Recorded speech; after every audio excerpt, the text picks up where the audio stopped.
Hello, fellow writers. I'm Lewis. That over there is Tolkien, and you have found the Scripturient Society. Welcome back, you What sexy, a wink. sexy writers. She I winked winked at at you. I did. I winked at all Or you me. guys, and I winked at Karissa, Right. aka Catherine, aka Mhm. Lewis, and I'm Yes. Ash Work, aka Tolkien. And I have just loved to wink at Carissa from day one, partially because I love her and I'm trying to seduce her, and partially because it makes her extraordinarily uncomfortable. So Yep. that was a Win-win. wink for her. It was for all of you. If you were waking up today and you were thinking, I'm not really loving myself today, well, shape up, you guys, and your brains, because I think you're very sexy. And Wow. welcome to, what is this place called? The Scripturient Society. That's Where what it are is. we? Welcome to this cult, writers group, sort of, where we talk about all the writing things. Um, it's very hot right now. It's very humid and hot in my house, and I don't know how because it's cold outside and we don't have heating.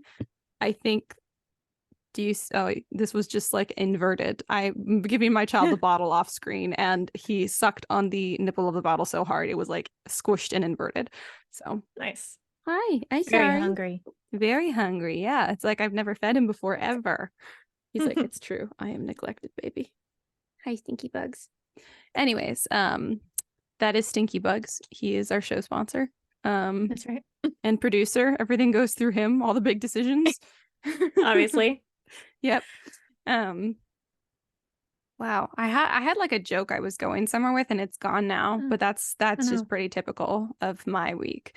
So Yeah. Carissa, aka Catherine, aka Twitch, how has your I week know. been? I know I just saw you for Yeah. D&D, but That's we didn't right. talk. We Twitch only is talked business, D&D business. now. Twitch is my D&D character. She's a rogue gnome, and she is amazing. She So, is amazing. She is also a compulsive thief. yes, that's why she's amazing. She's great. Hmm. She does the thing. She is chaotic in a way I want to vent but can never be. So that's what she is for me. But yeah, we played D&D and we got to slay our first actual dragon, which was Hmm. pretty cool. And baby Dragon Slayer was right there and he obviously helped. So Oh yeah, he was right there rooting y'all on. He was like, I could have yes. already done this. There was a part there at the beginning where I was like, are they all gonna die? And then I was like, Yeah. no. And then I was like, at the end, I was like, I made it too easy. Well, you got like everyone was, I don't know, you introduced it and you're like, this is gonna go down, and everyone's like, oh man, a dragon. And I'm like, do I need to like gather more weapons or something? Because I've just been focusing on collecting treasure. So I don't have weapons that are that great. So I had to call on a friend, Yep. which I I was mean, able that to was do. pretty But badass though, because it also she was definitely saved y'all's booties a few times there. It would have taken significantly longer without yep. her. I know, because like some other people are like super like overpowered now. So it's like Mhm. 50 hit points every time. And I'm like, 7. So, I loved it because your accuracy was on point. Like you hit every mhm. time pretty much, but you were like Yep. 4 damage. Yeah. I was like, you I just have scratched his daggers. toe. Ouch. Yeah. I was cutting off toes like Yep. they were gone. So that was something. But Yep. It was yeah, so fun. that That was a good was one. pretty fun. And before that, let's see. I had a story. Okay. So I don't think I've told you guys this. The other day when I was walking into work, I fell down. And I told Ash this, didn't I? Yes, I told you this, but not the pod. Oh, yes. I I it remember was this like now. I was like, what? Yes. I fell over nothing. Uh, It wasn't my shoes because my ankle didn't twist. It wasn't like the pavement. It was just suddenly I was on the ground. And I didn't realize it at the time because I didn't feel any pain or anything, oh but I no. scratched up my knee like real good. And I realized it's been a while since I've been injured.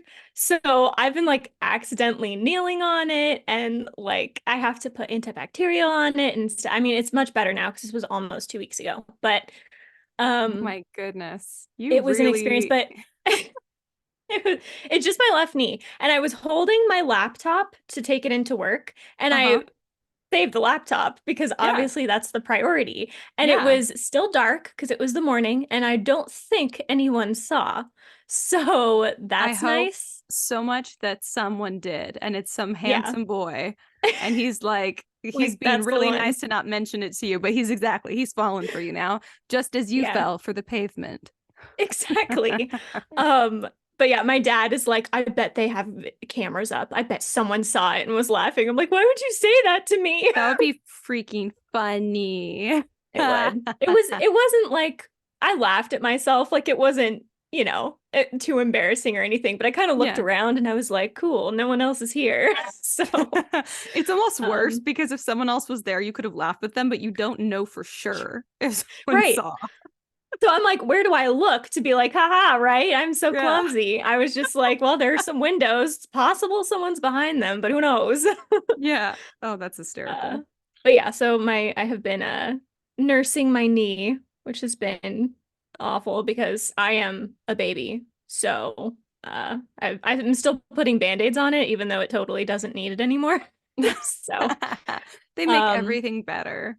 yeah, exactly. I just feel better putting it on.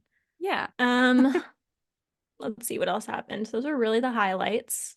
Um, yeah, that was my last 2 weeks. I fell and I played awesome-ish at D&D. I did steal You a lot of did. good You did treasure. great. So You played yeah, excellently. You can't help that your character I doesn't did. deal a ton of damage. She still contributes like a Sure. lot in other ways. It's true. And you look the So coolest when you're fighting, so there's that. I have great acrobatics. It's pretty awesome. So I wish it was a movie, but My child has alas. been letting out a constant stream of gas for like the last 45 seconds. And I keep just Wow. hoping it's going to stop. And I'm like, Wow. still going. I just I want you to guess know that not. I've kept a straight face through this because I kept being like, it's going to You stop have. now. It's going to stop now. Are you done? Nah. He goes, Like, oh, you stink bug. And then see, there's an he inverted the nipple on the bottle. yep. Yep, there we go. Oh my Nice. gosh, dude. You like, here, there you go. You were multitasking, huh? All right, so that was your last 2 weeks pretty much. Pretty much. Hmm. What was your last 2 weeks? Wow, it's been 2 weeks. They've been a bit of a blur thanks to postpartum depression. So I finally went to the doctor, so that's good. She was Oh, like, "Here, good. have the maximum medication." And I was like, "Excellent, thank you." And she's like, "If it doesn't work," and she seemed like to imply she's not really convinced it's gonna work. And she's like, "Well, try you on Oh, something else." So I'm like, "Dang it."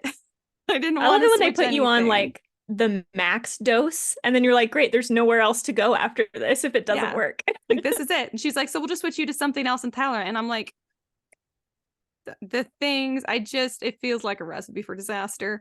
But so I'm proud of myself for going in and taking care of myself. It was a pain in the butt. So I don't remember a lot of the last 2 weeks because I've been in just like kind of a funk. But Right. Javi was very sweet. My husband yesterday came home and he brought me flowers and my favorite coffee. So that was very Aw, sweet. nice. And he brought dinner, so that was really nice. So I have Cool. my flowers over there I've been looking at when I'm like, I should be depressed. And then I look over the flowers and I'm like, you can't be fully depressed, Ash. You have There are flowers to look at. flowers. So yeah, From it's a funny how it really boy. makes a difference. From a boy, yeah. And he said he was gonna work a half day today so he could come home and help me with some chores, aka just do the cat litter because I had like a ton of chores to do today. And I was like, I don't want to do the cat litter, man, again. Uh However, he's just been gaming since he got home. So I'm like, Uh, you were going really suspicious. strong. So I'm not going to hold it against you, but also please do the cat litter. Yeah. You have one job, that's all. Then you can Like, go back to your literally gaming just the thing. one thing. I don't think I'm being high maintenance about it. But No. yeah, so that was good. I've started playing Monopoly Go on my Oh, phone. I know you texted, I think last night, and I was like, wow, this is sudden and really enthusiastic. Dude. Dude, I'm sure people thought that like someone had hacked my account because I was like just texting and messaging everybody. And I was like, download Monopoly Go. Somebody play with me. Here's the thing. I used to hate games and I'm starting to get more into games.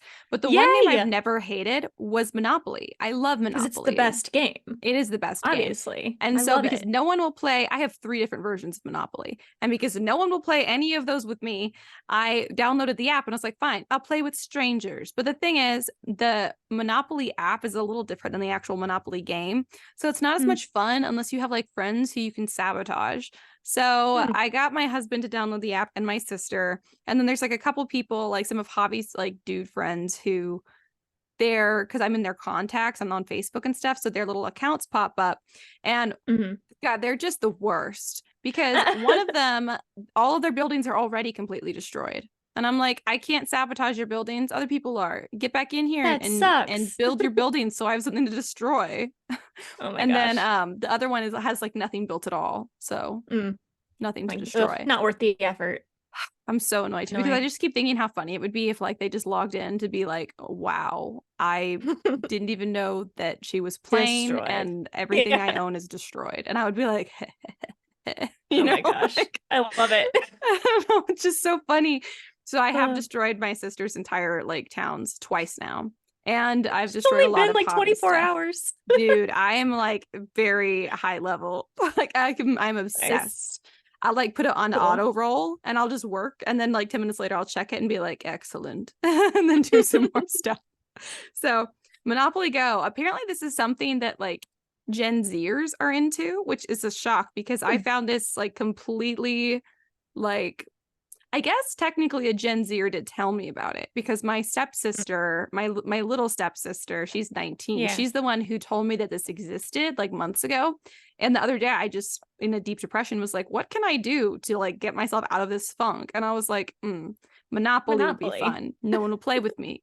Didn't Lily say something about Monopoly Go?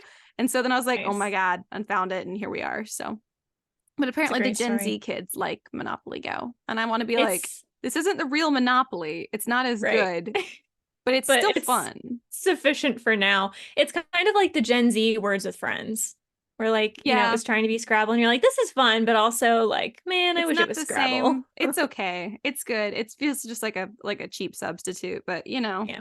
It'll whatever. work for now.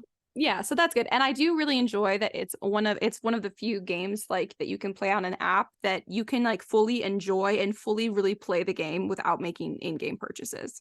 So Ah, that's nice. You can still like play like a decent amount every day without in-game purchases to like refill your right. rolls. So that's really nice because I was like, watch me have a really good time, and then I'm like, and I now you can't play anymore, and I'm like, cool, I'm Mhm. depressed again. So And it's worse now because I've lost something that I yeah, loved. exactly. So I'm having a good time between therapy, medication, flowers, and Monopoly Go. I want to say I'm thriving. That's not true. I should be. I am not drowning completely. So Yay. excellent. Hopefully, after the Success-ish. new dosage kicks in, I will be thriving. Um, Bubba's like, I'm thriving. He's going to No, I'm doing sleep. great. Oh my gosh. Yeah, he's so Yoked. cute. I should have said and between my child, my Yeah. infant He's son. he's a part of it a little He's bit. a part of it all. He's the one thing where I'm like, he makes me happy when everything else sucks.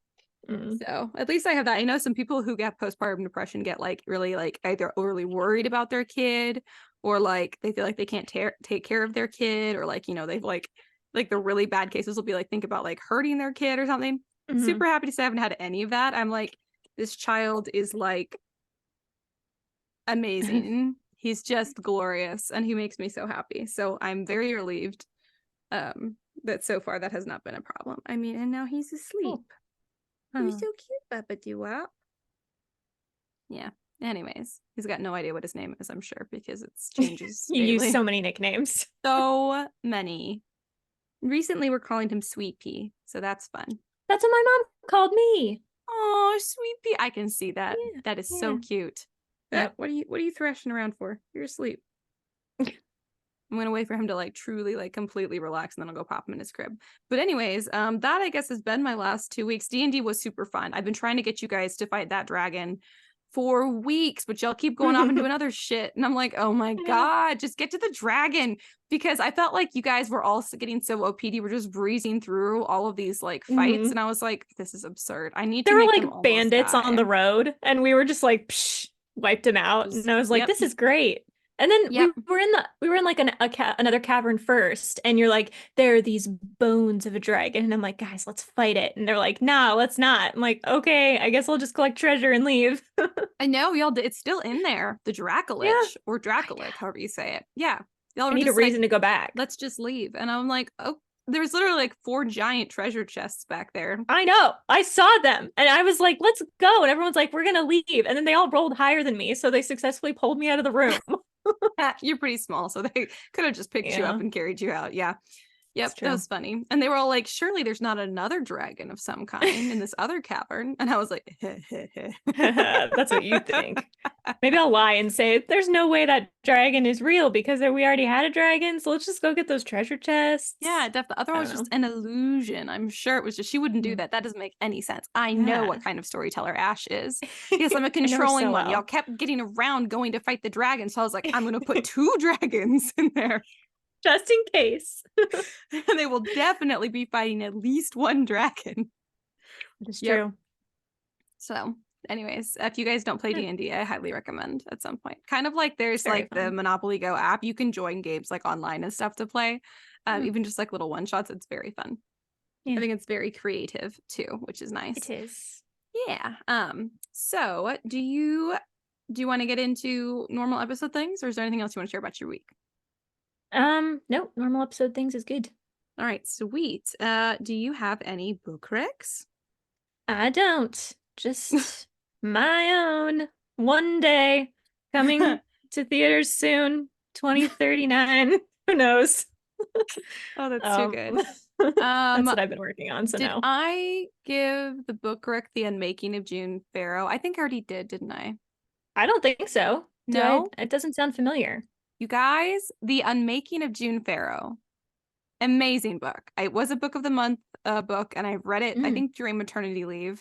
Maybe when I was still pregnant, but I think during maternity leave. It was amazing. It's like kind of magical realism time travel-y, and as we have discussed previously but not much, I'm not typically a big fan of time travel because it's so easy to do wrong or just to get so confused because I'm like, I don't have the IQ for this, and then I'm just annoyed that I feel stupid. But this was amazing, and there was this like romance in it that was so interesting and engaging. Like it was so good. It was one of the best books I've read in the last few years. So highly recommend The Unmaking of June Farrow. I don't remember the author's name, but it is obviously the only book by that title. So please, I don't care what genre you usually read. It's worth it. I can't imagine anyone wouldn't enjoy it because it kind of like crosses a few different genres. So that's my book rec. I knew I had book recs. That's kind of like the cool thing about magical realism is like if you're into fantasy, you'll like it because there's magic. But if you're into like real life stuff, you'll also be into it because it's still mostly real life stuff. So it's kind of like the bridge. Yep. And because it goes back, it's a little bit historical too, because there's like going back like in time a little bit. Yeah. Do you want to share our word of the week with the listeners while I run and put my kid in the crib? Sure. Okay. I'll do that. It's strange. I normally have another person here. You can see her on YouTube. That was really funny. Anyway, our word of the week is persiflage. Persiflage. Persiflage. And it is banter or frivolous talk. So I think it's a noun. So can you talk persiflage at someone? What an interesting slang word that would be. I like the idea of that. Don't talk persiflage about me. I don't know. This is much easier when Ash is here. Yeah. Persiflage. We will do. This is why I don't have a podcast by myself, except I do sort of with the Catherine's Corner episodes, but those are a little scripted, to be fully honest with you. So here we are. Persiflaging for no reason other than that Ash is not here. and she's back, but she can't hear me yet. What does she think I'm saying? Psh, psh, psh, psh, psh. Hi, everybody. And that is our word of the week. What was the word of the week? You'll never know. Just It'll kidding. be a mystery. Yeah, that's true. You could just wait and hear me talking to myself as you edit this. That's true. I'd be like, what was the word of the week? And then you guys don't have to hear me mispronounce it. Also, I hope you guys really enjoyed seeing my really gross pajamas. I don't have real pajamas, so I just look like a slob. But if you guys are watching this on YouTube. Does anyone have real pajamas? I haven't since I was like 8. Some people do have real pajamas. Well, I don't. That is exceptional. I feel like maybe if you're trying to impress someone still, maybe early in the relationship or something, maybe you still care. I don't. Maybe.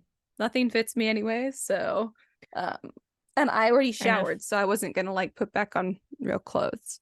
So obviously that would be silly. It's a waste. But what a great word of the week, you guys, right? Right? Your favorite for sure. Best one yet. Yeah. Watch it be a word that I would hate. I don't know. I think you'd like it. So that's fun. I'm like torn between making you tell me what it is and just finding out. If I just find out, then we have to cover it again next week. We have to at least bring it back up to be like, Ash, what did you think of that word? Do you want me to just tell you? Yeah, hit me with it. All right. It's persiflage, and it means banter or frivolous talk. Persiflage. Yeah, interesting. Persiflage. So it's fun to say. And I said we should use it as a slang word. Absolutely. Do you know who's like the most persiflagiest person ever? I have a guess, but I'm going to offend this person if I say it out loud and I'm wrong. So you say it. That's not the one I'm thinking of, I'm sure, because I don't think he'd be offended. Oscar Wilde. Oh, okay. We were going with historical people. I was going with real life people. Glad I didn't say anything. Oh my God. Now I need to know. Who is it? Okay. I don't know why, but Kendall came to mind. Frivolous banter. That is kind of the entire selling point of our sister podcast, That Pretentious Book Club, hosted by me and Kendall, aka Spoons. So if you guys want to enjoy some persiflage, some book themed persiflage, go check out That Pretentious Book Club, because you are correct. That's all that we do over there. She's so clever and funny, and a very and that's why I thought of Oscar Wilde, because I'm like, persiflage sounds delightful to me, and it's good. I just, because I'm a huge egomaniac, just recently re-listened to our episode on the importance of being earnest that we did over there by Oscar Wilde, and I'm like, ha ha ha, Oscar Wilde's so funny, we're so funny, ha ha ha ha, look at all of us comedic geniuses. Not comparing myself to one of the greatest playwrights of all time or anything, but kind of, but a little bit. Yeah, I mean, a little bit. I didn't want to say it, but it's that not the dream? Like sometimes I think about like, how would I market this book I'm writing? And I think of books that are like really famous and like really good, and you know, the author is like renowned. Yeah, I like that you said renowned though. That was good. And then I'm like, I'm basically the same as them, and then I'm like, wait, I shouldn't say that, but also kind of what I want to be like. Okay, so like I think on one of Cassandra Clare's books or whatever, someone calls her the queen of fantasy, and I'm like, I want to usurp her. So I don't know if I ever will, but that is the goal, just to be fully transparent. So a lot of people have also referred to Leigh Bardugo as the queen, and I'm kind of like, I would kind of like to dethrone you. Not that you're not completely worthy of the title, but it would just be like the ultimate honor to be like, and I am the next reigning to dethrone queen. Them, that would be amazing. So amazing. You know, that's just out there in my wishing well. So side note, that is not in any way relevant. My child is on his monitor holding his little passy like this, like a little sword over his chest in his sleep with both hands. He's got to be ready for the dragon. And it kind of looks like a little sword because his passy leash is clipped all the way to the bottom of his sleep sack. Don't come at me, guys. I know you're not supposed to put them in the crib with that, but it's clipped to the bottom of his like sleep suit, so he can't do anything with it. But I'm going to show you guys, and you guys can think of a bad parent. I don't care. Whatever. Because look how cute this is. Oh, come on, thing. Come on. I can't see it. Almost. It does look like a sword. He's like, I am ready for battle, but I need a nap first. I'll wake up ready to go. Dragon Slayer. Adorable. That's the thing, is I was gonna unclip it too and take it out because I usually do, but he is so happy holding it like that. It's so cute. Aw, I love it. Anyways, let him have it. I love Not it at when moms all. are like, I know you're not supposed to do this, but, and I'm like, I don't know anything. So you can just say things. I have I know you're no, not supposed to like change baby's diapers and stuff, but I yeah. do anyways, like multiple times a day. I understand why one would do something as such as this. That's a lot of the rules that they're like, you're not supposed to do this. I'm like, I understand why we have that rule. It's for people who are idiots. Yeah, However, it's not for me. I feel like if you have some common sense, some of those rules are like, in certain situations, this rule Mm. applies, but not all the time, you Isn't that know? all of life? I You like know? to think so. Sometimes I think that Mm. I think of a rule and I'm like, this rule is so dumb. It has to be made for all the dummies out there. This is not a rule Yeah. that applies to normal people, which is so arrogant to say, but Yep. that's not a surprise. That's not a Yep. surprise for me. Don't get mad, guys. I'm just persiflaging. It's fine. Exactly. There we go. Mhm. Anyways, do you want to get into the theme, which is an excellent one that you suggested for this episode? I'm excited. So we're going to be talking about some of the tropes that appear in or are inspired by Shakespeare and his oeuvre, his collected works, which is an old word that I Oeuvre. still use on the regular. I So love it. I forgot about oeuvre, but I love it. And it I reminds never me of an have. egg. I Oeuvre. know. Interesting. It's great. Anyway, so we're talking about Shakespeare stuff and the tropes that kind of like came out of his work. Stuff that like maybe we should bring back and maybe we shouldn't, and everything in between. So, Yes, I love it. yes. I did not do any prep work in advance because that would be I just want to be consistent for you guys, you know? I don't want to Yeah, like that's throw good. y'all off or anything. And All you guys can really rely on me. I'm not right. fake, you know? I'm not gonna be like, oh yeah, I was gonna do it. I wasn't gonna do it. I was like, you know who will? Just It's owning that. You know Karissa. who will? Me. I will. Yeah. I'm like, listen, I'll I'm edit it later. You can consistently rely on me to edit the episodes. However, do you exactly. prep work? This is why that pretentious book club relies completely on persiflage. That's our entire appeal. Very little prep work went into that as well. So Yep. just that's yeah. Anyways, How it goes. I can't wait to learn whatever I Carissa's know. got. I am so excited. And I am so sorry if I mix up titles because it's very possible. I came up with this idea when we were still on like Ash pregnancy hiatus. And that's when I had read a lot of the Shakespeare plays. So I wrote them down and I hope I got them right. So, I like that you said um, pregnancy hiatus instead of maternity leave. And I think oh that all yeah, jobs should forever call it pregnancy hiatus instead of maternity I like leave. that. I like that better. I just like the word hiatus. It's I fun do to say. too. Okay, so first trope. I feel like I went in descending order. Let's go backwards. Let's not. We're gonna go forwards. Okay. Twins causing confusion, which is one of my favorite tropes. And I feel like at one point it became overdone, so then people stopped doing it, but I do think this is a great trope. So it's in like The Twelfth Night with Viola and Sebastian, Comedy of Errors with, I'm gonna forget their name, Anticulus, something like that. Um, so yeah, twins causing confusion is super Parent fun. Trap, another famous Shakespeare Oh, story. that's right. I was like, ah, yes, wait. I mean, perhaps inspire. I mean, definitely an example of the twins causing confusion trope. It's so Sweet true. Life of Zach and Cody, another one. Yes. That one's in episodic form, but all Mm-hmm. inspired by the original Shakespearean trope. See, I'm just here to make connections. I'm like, you're right. That's right. Yeah, correct. Let me I'm give you just here to some back you backup. up. Yeah. But yeah, so like obviously, twins impersonating each other, cross-dressing to impersonate each other. Cross-dressing is a big Shakespeare trope. I know that's next on the list, actually. Well, it's somewhere on the list. I forget where. Um, but yes, so I do think it's underrated. And I think, so like the evil twin thing was a big trope, I don't know, 2000s-ish. And I think people got kind of sick of the evil twin trope. But Shakespeare is not the evil twin trope. It's just a confusing twin trope. And that's even better because you don't have to have like a bad guy. You can have like romantic confusion, which is He also loved another romantic trope. It's confusion. so fun. It stresses me out. It's stressful when you're reading it the first time, and then when you read it a second time, you're like, I know this all comes out in the end, so it's cool. That's true. But yeah.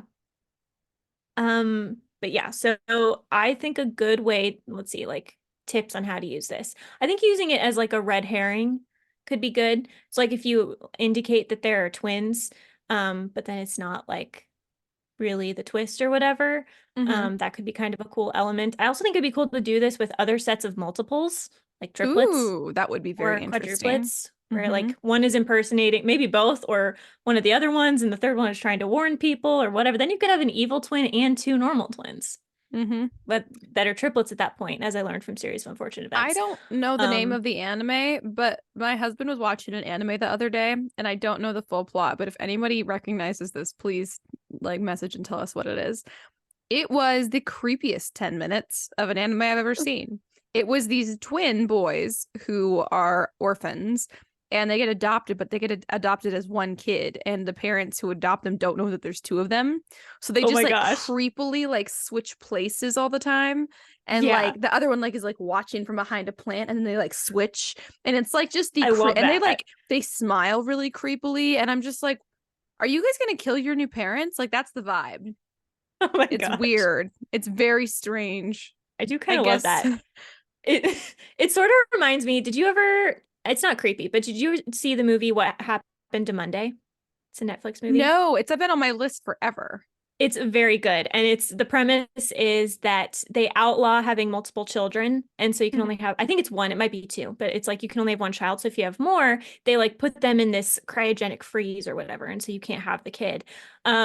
And this mother has septuplets. There's seven of them and they're identical. So they each take a day of the week and they're each named Uh-huh. after the day of the week that they are allowed out into the world. And then they have to share all Wow. the details of their lives with each other so that they can correctly impersonate each other and they pretend to be one. Oh my So that is God. I really need to cool. I do watch like it. that trope. That is very It's very cool. good.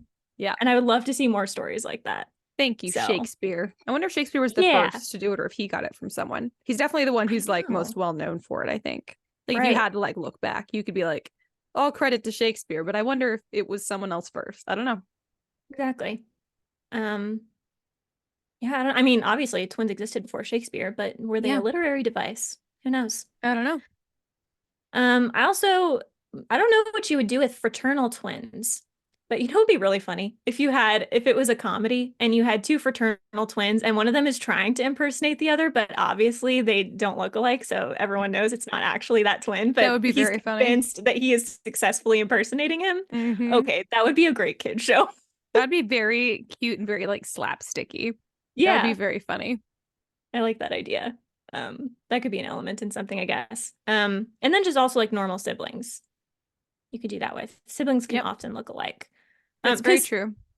yeah, it's like pretty crazy to me that I'll get into this a little bit later too, but in the 12th night, right, Viola and Sebastian are the twins, and one is a girl and one is a boy, and Hmm. she impersonates him. And I'm like, they are obviously fraternal if one is a girl and one is a boy. So how is she accurately portraying this person? Like it's just so weird. Maybe for people who don't know him very well, because think about in college, a Yeah. lot of people thought my brother and I were twins because when he let Did his they? hair grow, his hair, I Yeah. mean, you didn't ever because you I knew, didn't. but I Right. definitely, we had a lot of people be like, I just thought you guys were twins because we were in school at the same time. We both had Yeah. the curly hair, basically the same height, same eyes, like Hmm. same, a lot of the same features. Yep. But I think they just assumed, fraternal twins. Right. I mean, I don't think I know that's what they said that they assumed. And maybe if it was someone who didn't know him very well, and perhaps if I was not as well endowed as I am, perhaps I could trick someone into thinking I was him. I mean, That's it's right. possible. It's true. Could he I trick mean, yeah. someone into thinking that he's me? No, I don't think No. so. Immediate answer, no. No, I don't think he could. I think I make an impression. I'm just kidding, as if he doesn't make an impression. Yeah. Yeah, Caleb, boring, of course. Yeah, no, nobody paid enough attention to know what it was like. So, like, if I could just step right in, I would just, put my hair up in a hat or something, and they'd be like, "Oh my God, it's Caleb." Nah. Um, okay, so another idea. So this is actually from, I believe it was the Comedy Bears, where this is actually what happens, where the twins don't know that they're twins. So I'm thinking Twitches, or there was another where, yeah, and Parent Trap, right? Where the twins don't know that they have a twin, so they're confusing people Sister, without meaning sister. to. Yeah. Yeah. So that kind of stuff is also pretty cool because I mean, I don't know if you can sustain a whole story on that because the twins would eventually find out that there's another one, Hmm. but it is kind of a cool way to start a story, Yeah, and I like it. So I like it there's too. that. An long lost twin, I suppose, is also a Shakespeare thing. So that's Hmm. basically what's comedy bears. So I like you don't have to do the evil twin. I think the evil twin is people are kind of over. Although I also like the evil twin, It but reminds me of a soap opera. yeah, yeah, they do. Yeah, soap operas maybe ruined that one a little bit, just overusing it. Yeah, But you can use twins without it being, you know, cheesy. yeah, I would love cheesy. to I mean, see think like a about new like take on the twin thing. yeah, like Fred and George were awesome in Harry Potter, right? So and they were They like were. they were just both actually very similar to each other, where you could get them confused, and sometimes they were Hmm. trying to be each other, They but were really they were trying just a to team. confuse you. Yeah. Yeah. Yeah, they were great. And Yep. they were just act like legitimately similar. But I also okay, the Jake Long American Dragon, was that the name of the show? Where the Yes. psychic twins, I loved them and how cool like opposite they were. That was I pretty forgot about inspiring. them completely, but I I think about loved them all the American time. Dragon. That's amazing. That was one of the best kid Yes. shows out there. Yeah. And they were like, for those of you that don't know, they had these psychic twins, and one always saw the good things in the future, and one always saw the bad things in the future. And the one that saw the good things was like goth and like always depressed, and the one that saw the bad things was always cheerful and happy. And I remember the episode where he asks them why, and the one who sees all the good things is like, well, when you know everything good that's going to happen, nothing is exciting anymore. So it's like, what's the point? And the one that sees the bad things is like, you have to look on the bright side when all you can see is the bad stuff. And I think about that every day. So American Dragon Jake Long made such an impression on you. it really did. And I That is really didn't watch it amazing. a lot. I think I saw 10 episodes total. But What? That's yeah. hysterical. I did watch it all the time, but I don't remember it that Yeah. well. That's amazing. That is So so funny. I just like anything with twins, whether they're total opposites and frustrated that they're getting confused, whether they are super similar and purposefully trying to confuse or accidentally confusing. I think they're great. So You thank you, do like Shakespeare. twins. You like siblings in general, so I can see that you would I like do. twins. Only child thing. You guys will understand if you are also only children. Yeah. Riley's Maybe. like, preach it, man. Yeah, yeah. Yeah. Anything you wanted to say about that?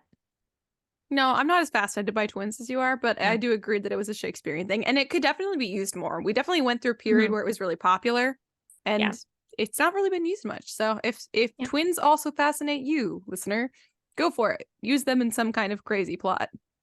Yep. I enjoyed it a lot. All right, next one is women disguised to fool their lovers. Bonus points if they are disguised as men. That's what I wrote. I Uh, love it. So you've got As You I want to Like see this It. more. Hmm. I know. Twelfth Night does it, obviously. Love's Labor's Lost, which I think is an underrated uh Shakespeare play. But yeah, As You Like It is the one we saw at GCU. They Hmm.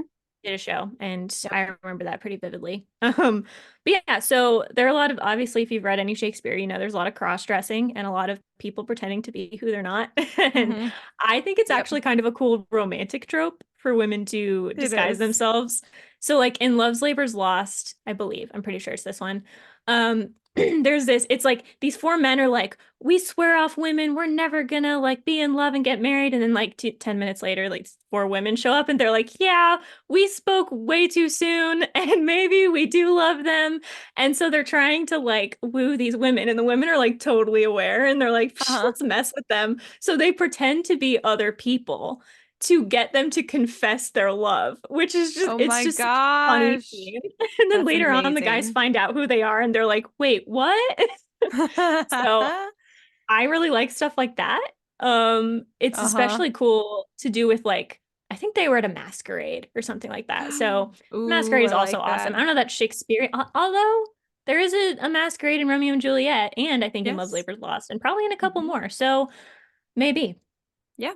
Anyway, anything where you're pretending to be someone that you're not is pretty great. But I also like it's kind of a weird strategy for straight women to pretend to be men to get closer to the men they want to love them, which It is is an like in odd. 12th Night, it was always like a weird. I mean, not that that was her purpose. It's not why she started. So like she was, Yeah. cross-dressing to basically survive, and Yeah. then was like, darn, and now he'll never see me as a woman.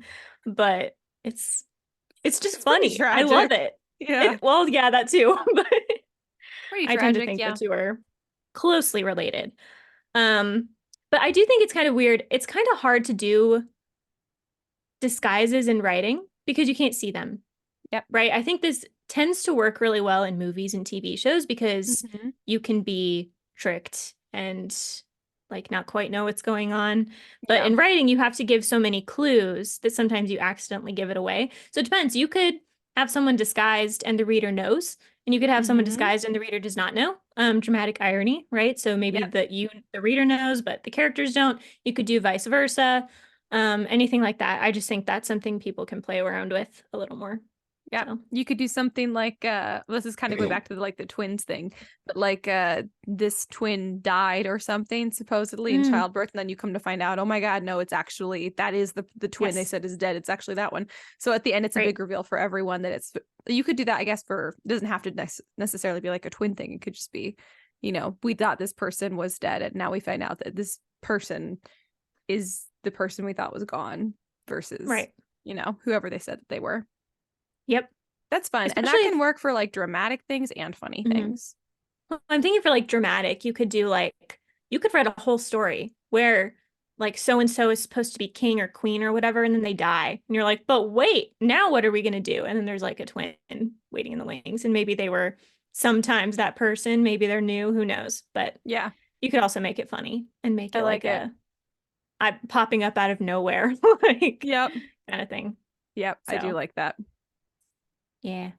Although I'm not gonna remember who wrote it. There's a book called Suspicion where a girl she's like the heiress to a fortune or something, and she dresses up as a maid.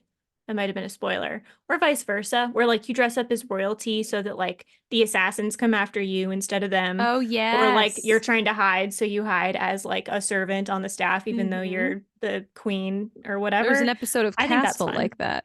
Is there? So, Yeah, hmm. I like it. Yep. Firefly was on the other day and I thought of you. Just side note. Ah, did you watch it? Did you actually watch it? I I did. tried to get someone else to watch it, and she was like, not really into it. Let's go back to watching Suits. And I was like, okay. All right. My dad likes it, so we made my mom watch it with us Heck because we yeah. outnumbered her. Fantastic. Yeah. So yeah, just people disguising themselves as, and again, if they're disguising themselves to like mess with the love interest, I just think that's especially great. Chef's Funny, kiss. hysterical. Yeah, it Mwah. is. It's just great. So, and you can make it funny or you can make it tragic, which is Yep, kind of cool because is readers very may not cool. know what direction we're going with that, and that is fun. So, just I don't know. It's a balancing act depending on what you want the reader to know because you have to give enough information for someone to know what's going on, but not enough that it's obvious and boring. So, Yeah, yeah. I like it. Anything else on that? Yeah. Nope. Okay. Nice work, Shakespeare. I I know, okay, and I right? have to confess, I'm not a big Shakespeare fan. Really? I find him a little obnoxious. I don't like most of his Hmm. plays. And I didn't realize how much I don't enjoy Shakespeare until we covered a couple Shakespeare's over at that pretentious book club, and I was like, "Hang Mm. on, do I hate these stories? I, I Wait a don't enjoy second. Do I even Shakespeare like very this? much." Yeah, so I don't know what it is. I'm not a huge fan of Shakespeare. I know that he's Mhm. supposedly extremely talented and he wrote for the masses, but I don't love him. But he did influence literature enormously. So Right. I will admit, he's not like my favorite. I don't think he's like, the fact that his is the name that everyone knows is a little like, really? But, mhm. I think it's but I do enjoy quantity. I some. think it's just because of Yeah. quantity.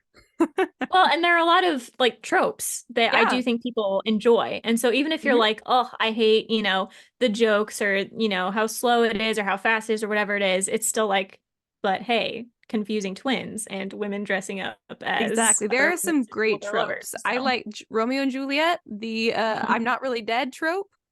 Love it. Yes. I Yep, didn't that's even a have good that on the one. list. You're right. See? The I'm Not Really There you Dead go. is also good. Yep. So, That's a good one. He did a lot of great things. I don't like him as much as everybody else, it feels like yeah. does. But anyways, Right. what is next on the list? All right. Now I feel like we should talk about Not Really Dead. I don't have a lot to say about that one, I don't think, but that one is pretty cool. It's kind of like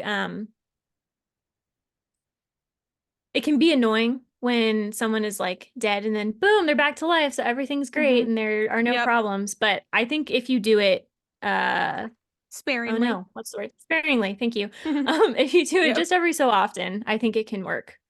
Yeah, I So, agree. Some shows do it like very, very often. Fairy Tale, which is an mhm. anime, I will say does this like Supernatural. all the time. Supernatural Yeah. does it. And I have said before, I'm actually a big fan of this. And it fully depends on my mood. I think for actual quality, you need to use it sparingly. However, if I'm not in a place mentally where I can handle a lot of really serious stuff, I'm like, Hmm. hooray for the Not Really Dead trope. I'm like, Yeah, because then it's like a relief. You're like, yeah, I love them. They're yeah, back. exactly. It's not good writing necessarily to use it a bunch, but it's fun. So maybe part of that is Mhm. also knowing your audience. I don't know. Yeah, true. But it's a good one regardless. And again, you can use it for funny things, you can use it for drama. Mhm. That's a good one. I like the It Not is Really like Dead trope. in Romeo and Juliet too, it's like it's a tragic thing that happens, It's whereas normally it's like horrible. hope. And that one, it's like, oh no. Yeah, I think it's So usually used as hope. Yeah, it's not yeah, typically used tragically like that. That's right. pretty sad. Pretty it was pretty Yep, horrifying. it was. But that's, I mean, that's the nature of tragedy. So anyway, that one Mhm. is also good. Tragedy Um, makes you sad. What? what? Okay, I think about this all the time. Just a quick nerd tip for everyone out there, or a nerd point. Um, the definition of comedy and tragedy, right? So the definition of a comedy is things start out bad and chaotic and they end up happy at the end. And a Mhm. tragedy is where things start out good and then they end up chaotic and terrible at the end.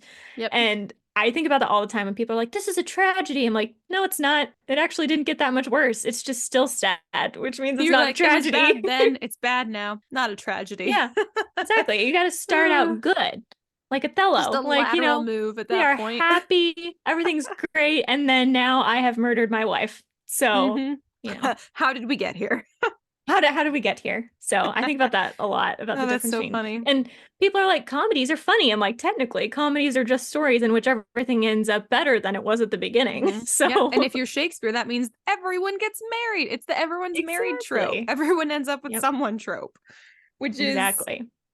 I do find that one a little bit hokier. I want to say that I enjoy Mhm. it. I don't, if it's over like a really long series, I'm okay with like the majority of Hmm. the characters finding someone because I think people do typically kind of pair off eventually, but not always with the other people in the story that you already know. That doesn't make sense to me.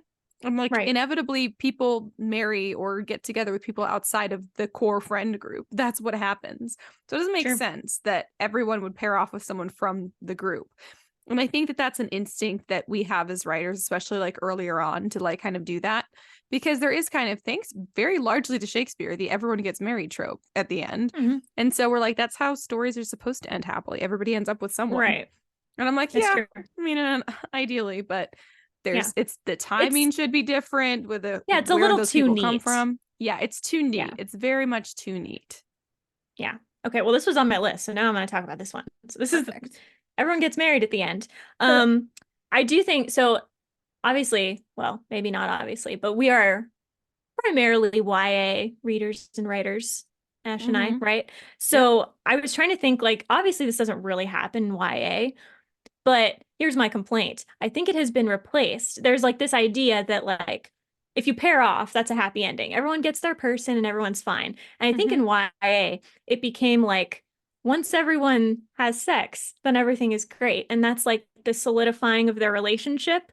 And I noticed this really strongly in like the 2010s, where like at the end of the book, that's what happens, and like Mm-hmm. okay, now they're officially a couple and now everything is good and their relationship is solid, and I'm like, that's not how that works in real life. Nope. Nope, it And is not. I think the attempt is to do the everyone gets married at the end trope, but Mm-hmm. it feels weird to make 16-year-olds get married, so like you have to do something else, and I think that's the wrong way to go with it, so please stop. But I do see that that was probably the intention, like that Yes. inspiration was there. Yep. So Yeah, my it's a issue, little please more stop that. fun and spontaneous and it sounds more socially acceptable than teenagers like Hmm. getting married. Um, but it's either make your characters older, or they don't have to like officially pair off, or they can pair off and not be ready for that step yet. I'm just saying. Exactly. Not that all, teenagers like wait. That's right. It's just, why is that? I do agree. They're like, and now it's official. And I'm like, that doesn't make anything official. Yeah. It's like, I mean, it's a step. I don't know if that means everything's great. No, it definitely doesn't. Although, to be fair, that's not what marriage means either, because I assume marriage is also difficult. No, but marriage implies a level of commitment. Yes. Having sex might. It depends on the person. Maybe. Right. It depends on both people. You can say that in other ways. Yes. Like it's not the necessity there. Yeah. So anyway. It is strange to me. It seems weird that would be like a YA thing, but you're right, it kind of has. Mm-hmm. And I'm like, it's in a very bizarre way, it's trying to be a less mature everyone gets married at the end trope. But it's almost like more mature, because like I think it's more mature. I mean, Shakespeare is very bawdy, but he still doesn't say that specifically. So it's almost like less mature in Shakespeare, even though it's more mature. I don't know. It's very strange. It is very strange. So. And I know that maybe I'm in the minority these days, and it's not that anyone has to agree with me, but teenagers having sex stresses me out. I'm like, y'all are not ready for this emotionally. There are so many physical risks associated. I'm just stressed out now. Like, yeah, you're freaking me out. Please stop. Yeah, although I did I don't remember how old this statistic is, but I think it's actually gotten worse, better, however you put it. The vast majority of teenagers do not have sex. Most people lose their virginity 20 or older. So it's a very strange to me that YA tends to be like, oh, we have to be diverse in these behaviors. And I'm like, but your audience really isn't. So what's going on there? No. And I think that like the rest of society says sex means intimacy. So like, and maybe that's true for some people, but that's not necessarily true. I would love to see books be like, here's the type of intimacy that lasts, and here's an intimate type of intimacy that applies to every relationship. Here's a safer form of intimacy, physically, emotionally, mentally, whatever. I would just, I mean, I know I'm a bit of a prude, but still, I think that would be nice. Still, just then also, if the majority of your readers are not, like, that's weird. Why would you write something to them that's not even applicable to how most of them are approaching relationships at that age? And I can't tell I'm where relieved to hear that. Right. I can't tell where it originated, but I think sometimes adults assume that teenagers are doing things that they're not. Yeah. And so they're like, oh, this is what they want. This will make me look cool, and this will, appeal to them. And it's like, but now you're just making them feel weird, because they think now that everyone around them is doing this when they're not, but they're actually in the majority. Dude, I had this problem with so much of like the late 90s, early 2000s, like TV shows. And that is also my favorite era of sitcom. So, I mean, I love it, but it always bugs me. Pros and I'm cons. like, like when they make jokes about like, oh my gosh, it's been a whole 3 weeks since you had sex. I know. I'm like, that's what? That does not seem like a problem most people have, let alone teenagers. No, it's so weird. It's very strange. It gives an inaccurate impression, which we've said it before, and I'll say it again. If you're gonna do it, like, at least be realistic, please. Yeah, and be honest with yourself about what's happening. Yeah, be honest with yourself about what's happening and about the consequences, good and bad. Maybe your characters do feel more intimate, but does that mean that they have does that act alone imply that they're going to have a lasting commitment for the rest of their lives? Is it the equivalent of marriage? Is it the equivalent of marriage? If that's what you're going for. Right. Because if you could just fast forward, you could just flash forward and they're married. I've done that before. Epilogues. I love epilogues where they're married with 6 kids. I love an epilogue. Yep, absolutely. Because also then you don't have to be like, well, my characters are like too young to get married. So like, what do? I have to find some way to show that they're like intimately connected. So flash forward. I think that's nicer too, because then like you can like imagine like this whole life that they've had together. And it feels like a more like natural speed at which they grew together. So I don't know. And it kind of solves the problem of people pairing off too neatly, because you can have like, well, these characters got married, and then 3 years later, this person found the person they wanted to marry, and and you can kind of recap that. It makes more sense because it's more realistic. Yeah, and you get the same effect, but without the hokiness. Without the hokiness, and without having to like force anything. Right. It's nice. Yeah. Yep. So I mean, that is also a thing that authors have been doing for a while. So that's maybe the more, in my opinion, the more correct way to do the YA version of the everyone gets married at the end trope. I think so. Um, so yeah, but also Yeah. obviously, if you're writing for adults, you can just do that. They can just get married. But Yeah. also, they might not. Like, it's not, depending on Yeah. how long of a time period your story takes place Mhm. over, maybe it's only been 3 months. Maybe they shouldn't get married, but they can, take steps on the way, or you can do an epilogue or whatever. Yep. So, It's true. Although most of the time that I read books, because I've started reading like a lot more adult fiction, and usually like when the characters are like having sex, and it's in the books I'm reading are not romances, so marriage is not like the end goal of these characters typically.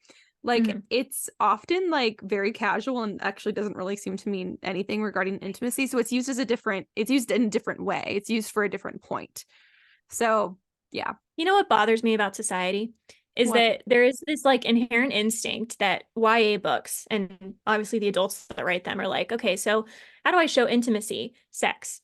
But also, everyone in society is like, sex doesn't matter. It's not intimate. You can just do it whenever you want. And I'm like, that is probably why teenagers are so confused. Mm-hmm. Um, Pick one. If you're gonna be pick wrong, at one. least just be wrong in one way. Exactly. Don't be hypocritical. Just be right or wrong, not Mm-hmm. straddling both sides in a way that does not fit. So Yep.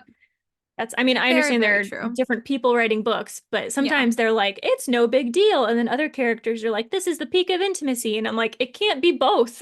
Mm-mm. It cannot. Oh, Yeah. And I think yeah. the other thing to keep in mind too is if you do the everyone gets married at the end trope, whether for you that's your characters all pair off or they all get married or they all have sex, which would be weird, but whatever. It should not all happen at the same time. Like, and the Right. story's over. And like that's how Shakespeare did it, right? Hmm. But he's telling it's a play, right? So Yeah. and also very different standards of storytelling. I think that I would like to think we've evolved a little bit since then to be a Yeah. little more realistic. He was not going for realism, obviously. He was He was going going for for entertainment. entertainment. Hmm. Exactly. And that if that's what you're going for too, then great, do whatever you want. But most even entertainment is expected to in some way reflect real life.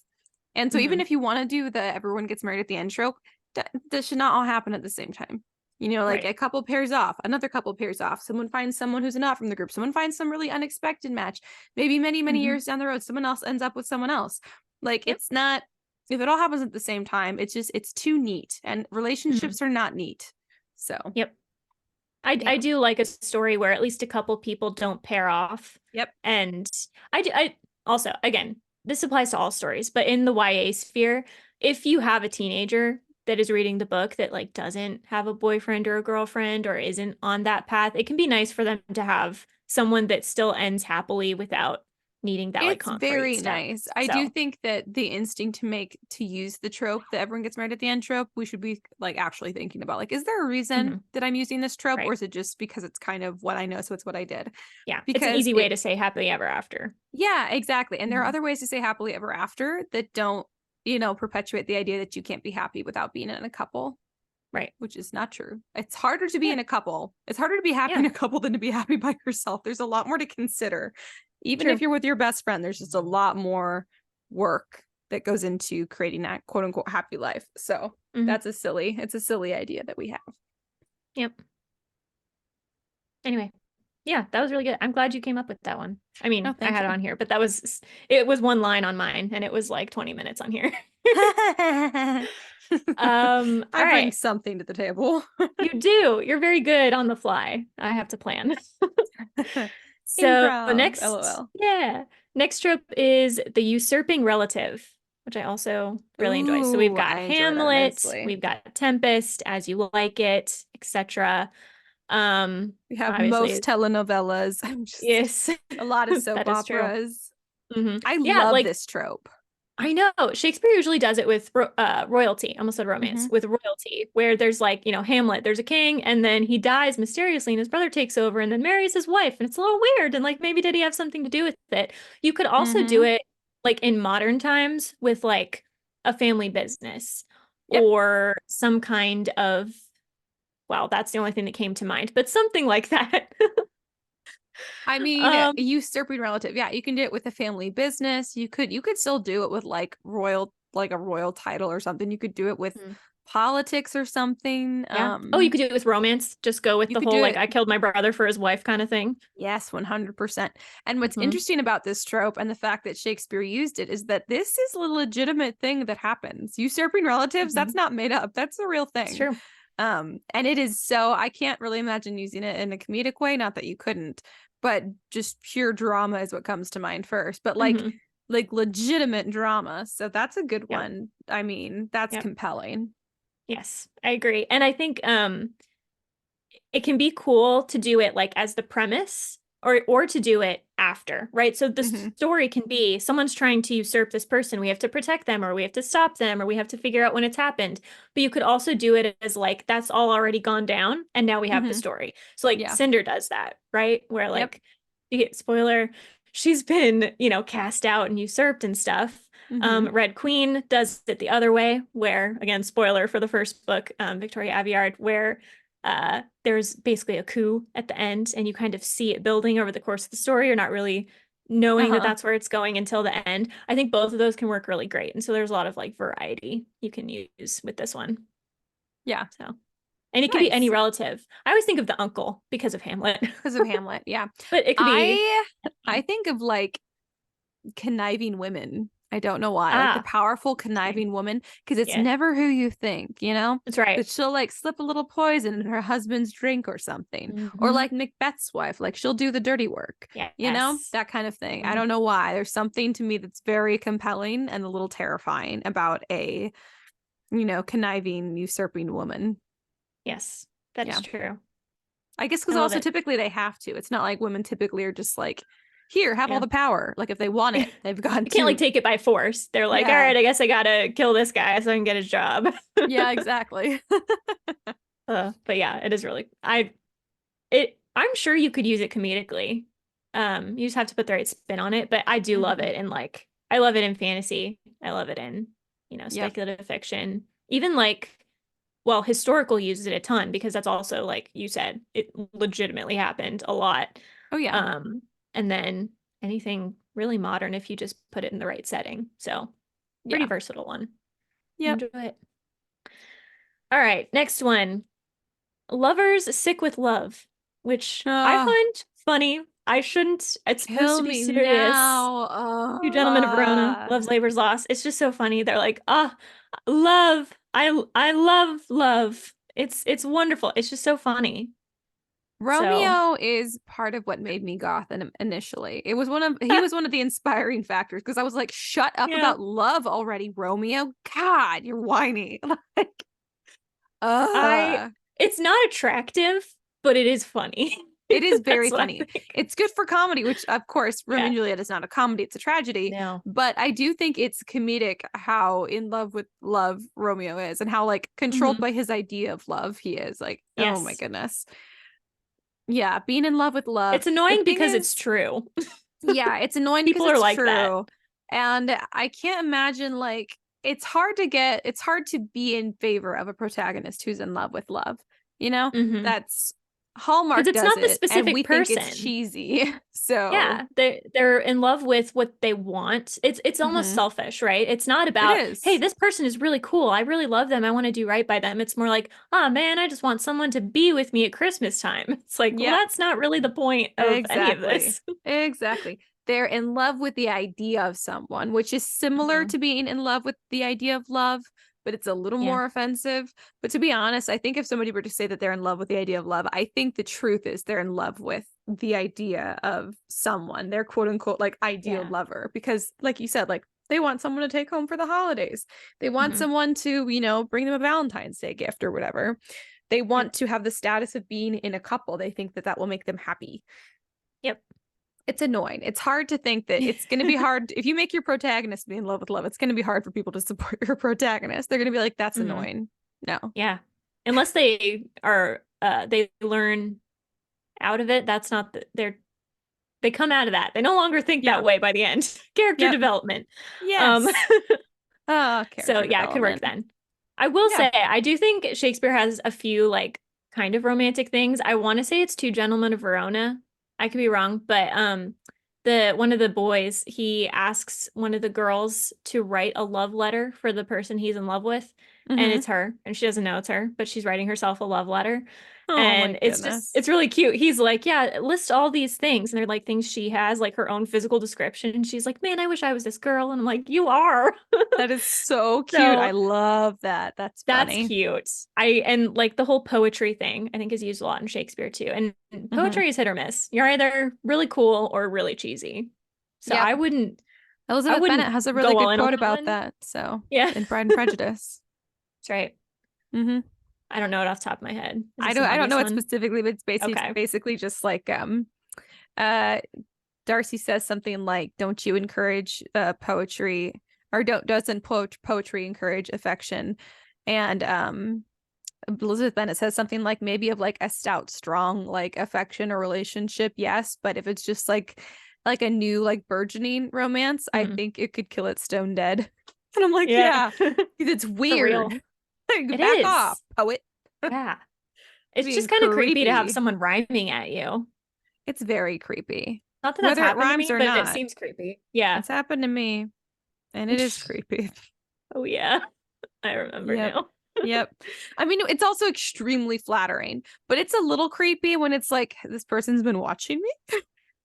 Because it Oh my implies they've been gosh. watching you and thinking about you in their free time, which if you like them Yeah, back is extremely romantic, or if you already have a relationship is exactly. so sweet. But if they like, If it's unwanted, you're if like, it's unwanted, and or even if it's not like, if it's not unwelcome, like this poem was very sweet, there was nothing wrong with it, but if we had like a pre-existing relationship, like Elizabeth Bennet says, it would be like, oh, that's so sweet. And if there's mhm. nothing wrong with writing it, but like, maybe like keep it to yourself unless you Yeah, have like for your existing own processing. relationship. Yes, it's Yeah. for your own processing. And that's not, I mean, or I just happen to know that it was about me. So I had totally forgotten about that. We can't tell. I don't think we can I tell the rest didn't. of you what it is. I had totally I forgotten didn't. about it. I didn't. And I won't tell the rest of you because it was super, super sweet. It was also Yeah. just like, wow, okay. Like, Ash, is this about you? And you're like, yeah, I think so. It is. Ah. Watch the person's Uh, out there. He's like, it actually wasn't about you this whole time. yeah. You're so arrogant. I'm like Gosh, 95% sure, it was totally about 98% you. sure, pretty sure it was. Dr. Yeah, Goodman was like, it reminded me of a portrait of an artist as a young man. And I'm like, it's about Ash. So, that is amazing. yeah, That's hysterical. It is flattering to know that I inspired a poem, though. that's true. So I don't even know where I we were mean, going with this, but I don't know. Being in love with love being tends in to love with love. be the type of person who writes poetry when maybe they shouldn't. So maybe if Mm-hmm. you're, now I'm just giving life advice. If you're inclined to write a poem, maybe don't. Like about someone specific that you don't Or know in person. just keep it to yourself, you know? Yeah, If you ever your own have like a private reason to diary. use it, great. Yeah, But yeah, that's true. So, but anyway, there are well, I some. think it's because the people who are in love with love might be inclined to like write a poem about someone they don't really know. Like there might be like a Exactly. sort of lack of awareness there because they're so eager to have someone that they're like Mhm. not really looking for the realistic signs or context for Yeah. anything.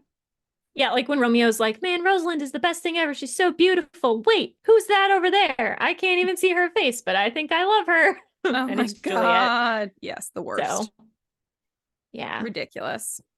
it does Ridiculous. cause people to do chaotic enough things that there's a story that happens. Yeah. Um, so there's that. They could be the catalyst, Yep. but I don't know how conducive to real romance it is unless I they guess change. the villain being obsessed with someone and wanting them to love them back, I suppose, is kind of a twist on this. And Hmm, I do actually enjoy that's right. that. I like that Um, one, it makes it but really it's because it's interesting, but creepy. it's exactly, I like it because it's creepy. I like it Hmm. because at the same time as the villain is seeing the value in this character, you also see the value in. Hmm. They want something from that person that Yeah. they're not entitled to. And it's just Yeah. really satisfying to see the comeuppance at the end. Well, it's So like you I said, guess it's that's kind of the flattering, but Mhm. also creepy. And I'm like, there's something about that mix that kind of works. I There don't really know. is. There really For a is. story. There absolutely So, is. I don't know why. yeah. Hmm. Darkling and Alina as an example. The Dark Lena, and I did really Darklina. enjoy the Dark Lena. So Mhm. Yep. Shadow and Bone, if you guys have not read Yeah. it, If you guys highly are unaware. recommend. If you're somehow But unaware yeah. of that. pretty amazing. So I guess this is more of like a character trope, not a plot trope. So Yeah.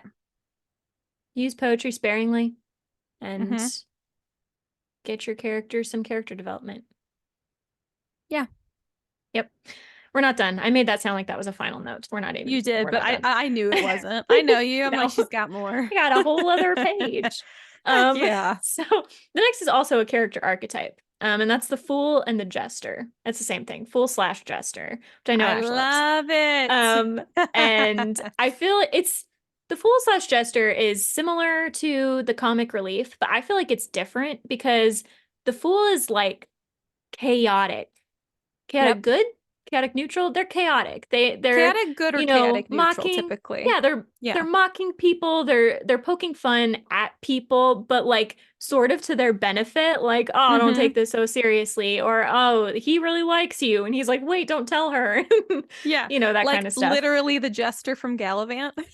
Yes, I know. Okay, so I was saying a really great way to use the jester is as narrator, like in Yep. Gallivant, Yep. because that commentary can be used and it's so funny. And again, you could use the dramatic irony where the reader knows things that the characters in the story don't. So you could kind of Mm-hmm.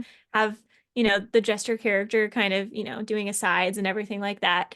But just as a general, I think it would be cool to see the jester as the main character.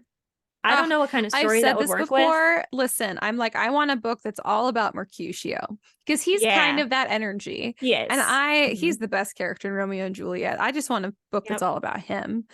He's I great. do have an absolute crush on most of the Jester Fool characters. Like I just do. Yeah. Alan Tudyk often plays these characters in most things that he is in. Oh, what's his name? Steve Zahn also often Mm, plays these characters. I love him. I'm yeah. like, you should be the main character every time. But they're not No. always. They're often like the quippy friend, like Jesper Hmm. in Six of Crows is kind of Yes. this. Hmm. Yeah. Yeah. And it's almost like, would it ruin it for them to be the main character? And I just don't feel like we have enough examples to know. Because a Yeah. lot of times the side characters are the best, but it's almost because they're side characters because you're Mm-hmm. not in their heads and you're not Yeah. with them all the time. So when they come on the page, you're like, yes, I love this character. Yeah. It gets a little more But serious when you're in their head. Like they say that the yeah. funniest people are like actually like the saddest. And it's like, Hmm. well, that Maybe we kind of don't want to see ruins that. it. But I don't know. Yeah. I agree. It's not been done enough to like really know for sure Hmm. if that would So I work. think So if you guys are, you want to be different, I think a main character that's the jester archetype would be pretty cool. strong agree. So, and they're usually like, they are comic relief and they serve to make fun of people, but they're also not wrong. Like the observations they make are usually spot on. And Yeah. that's why the kings will kill them because they're like, I can't believe you just said that out loud. You're not supposed to acknowledge that the king Yeah. totally killed his brother to marry his wife. Like we're not Yeah, supposed to say that. Um, so good. so yeah, I just think that can be done in a lot of cool ways, and I think we should bring that back. I think it's just been replaced by comic relief, which Mm-hmm. is great, but I don't think Yep. they're the same. Yeah, So, they're not. Very true. yep. All right, next one is mistaken identities, which we kind of already covered, but Mm-hmm. this is a little more like, accidental as opposed to on purpose. So you got Yep. Midsummer Night's Dream, Twelfth Night, Hamlet.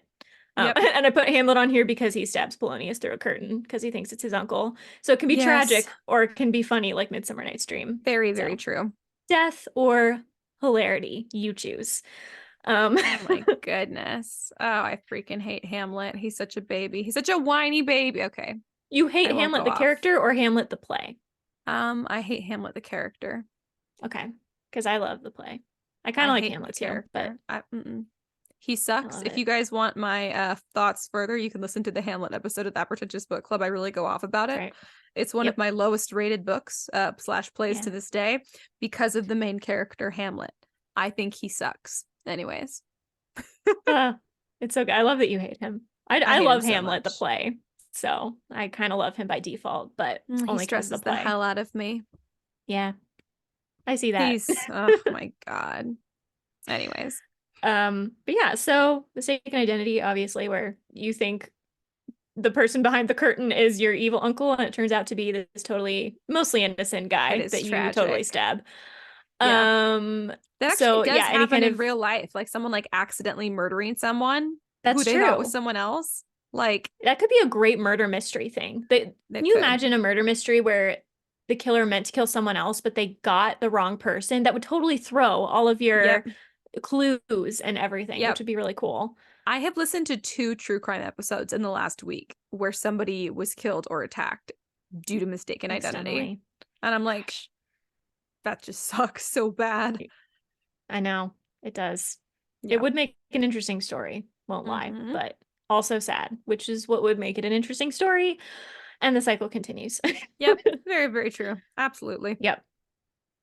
But yeah, it can also be funny. So like in Midsummer Night's Dream, you've got everyone falling in love with the wrong people because they think so and so is this other person, and Mm-hmm. it's just chaos and hilarity.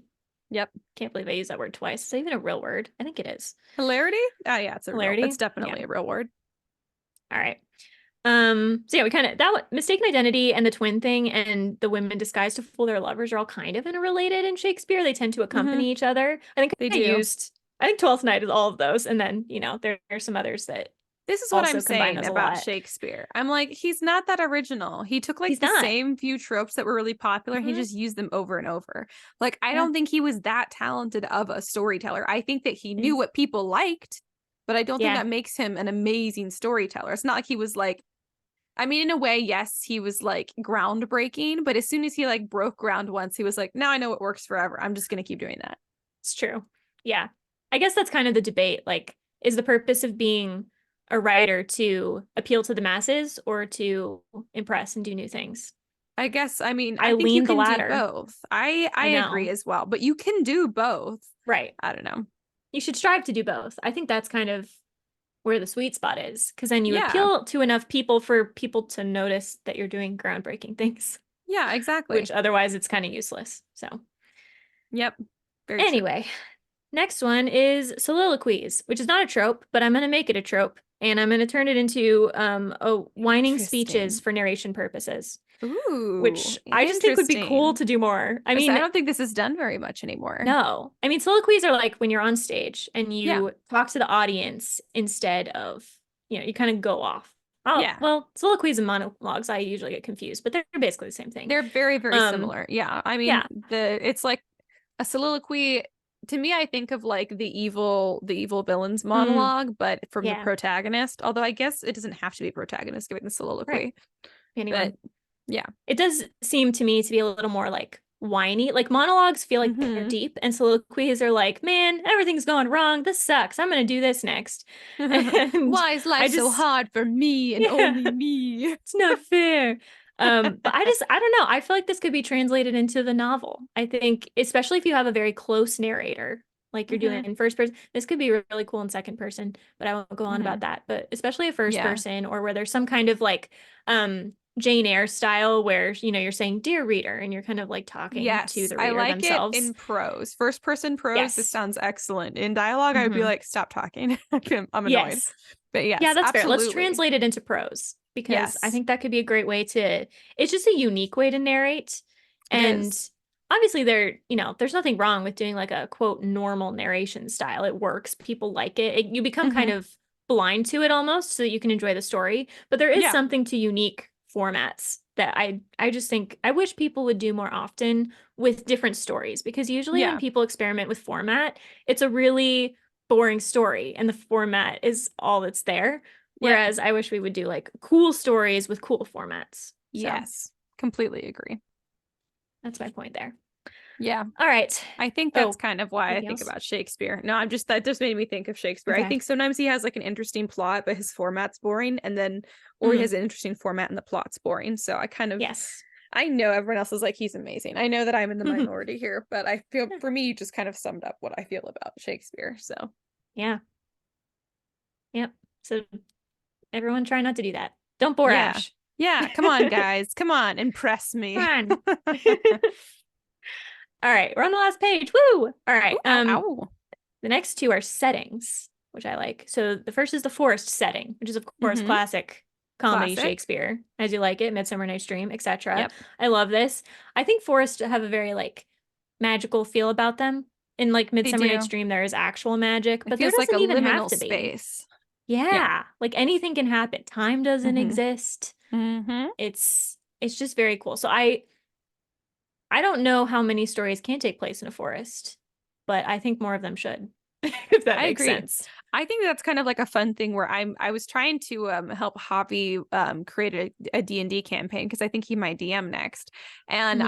I did it by like basically like creating like a generator, like a campaign thing generator. So I have like a roll a d4 um for genre, roll a d6 Mm. for inciting conflict, roll a d8 for villain, roll a, whatever. And so I have Right. like a bunch of those. And one of them is setting. And it would be interesting to just put forest, like do that kind of thing, like when you're writing like a novel and have forest as one of Mhm. them, because you could tell any story in a forest. You just have to make it make sense. Right. So It that would can be be very horror, it interesting. can be romance, it can be fantasy, it can Hmm. be sci-fi, it could Yep. be just a normal It could be contemporary romance. It story. could be Murder mystery. anything. Yeah, Yeah. exactly. That would be interesting. I do like the Anything can go forest as down a in a setting. forest. I feel It's like so that's cool. also very, very Kendall. I feel Mm-hmm. like she would definitely write something in the forest. Yeah. I think that's why she likes Midsummer Night's Dream. Yeah, she does. That's Yeah. true. So anyway, I do love the forest setting. I don't know if Shakespeare invented that, but it's pretty cool. It's just very like you can make the story feel like it exists outside of time. I think Yeah. As You Like It does that, where they really could exist in any time period. That story could be told. It can't be Yep. told anywhere, but it can be told any when. Is Yes. that a word? Any when. I like it. It is Yeah. now. Woo, new word of the week. Hell yeah. Um, Any when. Anyway, the next setting is, well, shipwrecked is what I called it. There are a lot of Yes. shipwrecks in Shakespeare Comedy of Errors, The Tempest, Twelfth Night, etc. Mm-hmm. And this is People also just great. were wrecking ships all over the Yeah, place. they're always crashing. Why would anyone get on a ship back in the 1500s? My It's God, crazy I don't talk. know. Yeah, seriously. Um, but I do also love this trope, and I don't know that you can use it for any type of story, but I was thinking, what if you used it for sci-fi, but it was like in space? That does happen sometimes. I literally thought about that for one of Yeah, the campaign premises. Yeah. it's so cool. Yep. So maybe you could transfer this to any genre. It doesn't have to be a ship on the existing Ocean. oceans. Yeah. I Yeah. think you could absolutely. Hmm. I think it's I mean, great for I think, and historical, I don't think but it has to be a ship. I still think it counts of like mm, a hot air balloon crashes or an airplane yeah. crashes. I still feel like it's the same concept. They just Yes. pretty much only had ships back then for like, Yeah. Well, this long is like travel. the Lord of the Flies premise, right? And I Yeah. did my retelling that I'm working on getting published and stuff. But yeah, it's like a Yeah. plane crash. Like Yep. it doesn't have to be a ship. But it's kind of the idea that accidentally and tragically you end up in a very isolated environment. Yeah. And it's, chaos ensues. And it can be any kind Yeah. of chaos, any genre of chaos, which is really fun. Very true. So, yep. I love it. Next In one Firefly, is it's a spaceship, go. and Wash is he's the jester fool character, just so. That is Alan true. Tudyk, he plays Wash, so you know. Oh, got it. Hmm. Things Ash knows. I don't really know actors' names. So I people are I like, so and know so plays this. I'm like, great. I know the comedic relief characters. I know the jester Yeah. characters, and that's pretty much it because I do not know actors at all. Yeah. Yep. Fair enough. If you're going to know a category of actor, that's probably the one to know. Right? So, yeah. Ah, All my right. funny boys. Oh, they're so good. All right. Next one is the swapping lovers trope. And this is like 12th Night, Two Gentlemen of Verona, sort of Romeo and Juliet, where like someone's in love with someone at the beginning of the story, and then like they switch and they're like, actually, Midsummer I really Night's want this Dream does person. this too. Yep. Yeah, where they're like, Yep. I'm actually in love with this person. And you're like, but you were really into this other person like 2 seconds ago. What's Yeah, so what happening? happened? And like 12th Night when Olivia is in love with Viola, and then she's like, actually, I'll just marry the Duke. And you're like, wait, what? Or Like, wait, not the didn't you Duke. wait? Who does she marry? Oh, I don't remember. She doesn't marry the Duke. She marries the brother. No? Yes, she marries the I brother. don't But it's like remember. you didn't know this person like 2 days ago. You knew what his twin sister looked like when she was dressing as a man and Mm-hmm. trying to avoid you. I Yep. don't understand how this translates to a happy marriage because I Viola marries the Duke. That's what it is. Sorry, it's been a while since I've read This it. is where I'm just saying, I think that Shakespeare just sometimes was like, I don't need to put in the effort. And he just I know. didn't. And everyone was like, Yeah. hooray, Hooray, we love Shakespeare. it.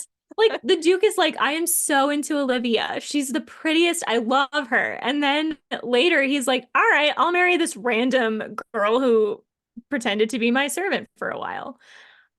It's So weird. just how does that translate in real life? I don't even know how to use this in a book. I don't know that you need to, unless you're trying to make it like pathetic or, something like this person is inconstant, so don't trust them, right? Yeah. That could work. Kind of like Romeo, where when Romeo's like telling Juliet he loves her, you're like, but do you? It's been 3 days and you were in love with someone else like 3 days ago. Yes. So it's almost like part of the tragedy of Romeo and Juliet is how not real the love probably was and how unnecessary it Yeah. was to kill themselves. 100% makes it so much more tragic. But that's the thing is Mhm. I have a hard time with even when we're supposed to like root for a romance with Shakespeare, I'm like, I don't buy Yeah. it. I just have never bought it. I'm like, this man does Yeah. not understand romance It's at just all. it's so quick. And maybe it's because it's in the play format, but Yeah. Romeo and Juliet legitimately happens over what, 5, 6 days.